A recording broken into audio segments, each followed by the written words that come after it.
The Grandest Game by Jennifer Lynn Barnes. Chapter 64, Gigi. Gigi shimmied up the rope like a person with actual biceps. It wasn't a feat of athleticism so much as an energy-fueled, near-incandescent need. Is that right? Incandescent? Yeah. Need to see what came next. As her hand latched around a thick, solid stained glass, she could feel someone starting to climb the rope behind her, but she didn't look back at Brady and Knox. She pulled herself through the hole and climbed to her feet. The attic, if you could call it that, was shaped like a pyramid, maybe 8 feet tall at its highest point and lit along every edge. All 4 of its walls were made of glass, the very top of the house. Gigi pictured the roof line, and then she looked out into the night. It's so dark outside.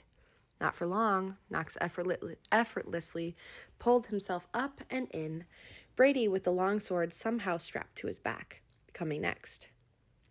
"We have at most 2.5 hours until dawn," Brady commented.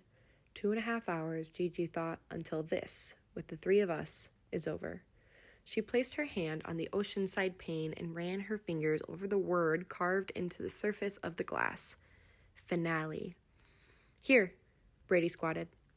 There's a loose pane in the floor." He lifted a large stained glass square and began pulling objects out of the compartment beneath.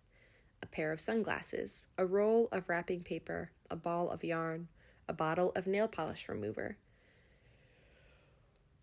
A yawn. "One of these has to contain a clue about what we're supposed to do next," Gigi said intently. The wrapping paper boasted unicorns and rainbows. The sunglasses were black with rhinestones. The yarn was multicolor, a rainbow, just like the paper. Brady unscrewed the cap of the nail polish remover and took a whiff.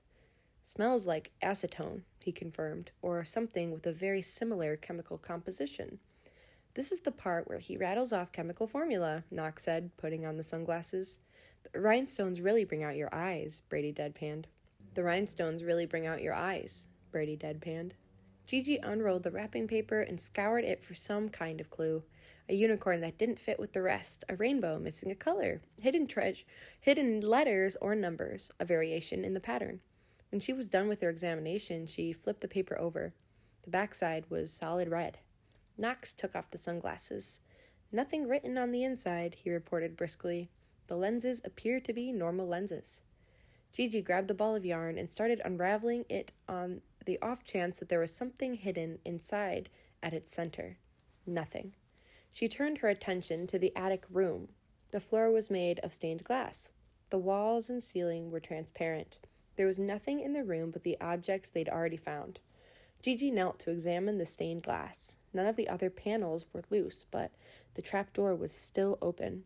"Every other time we've moved to a new room, we lost access to the old one," she said out loud. She made a snap decision.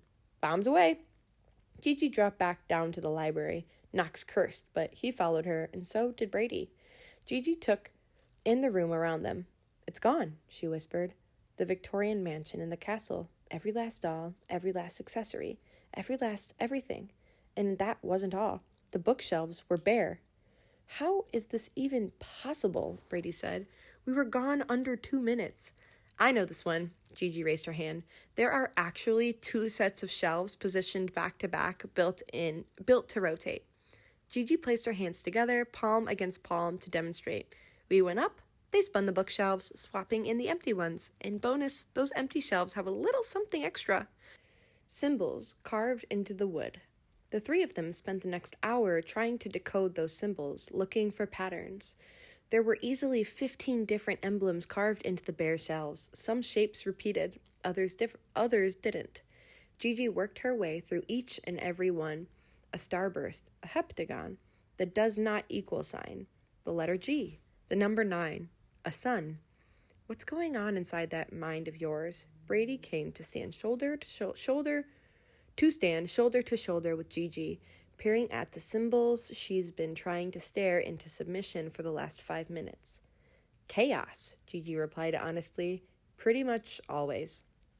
Brady's lips curved. "Remind me to tell you later about chaos theory." "Tell me something about it now." Gigi moved down the line and looked at the next symbol, zigzagging lines stacked, one on top of another. A wave? Something about chaos theory? Brady considered that, and her. Let's see. Initial conditions, strange attractions, fractal geometry. Give it a rest, Knox snapped on the other side of the room.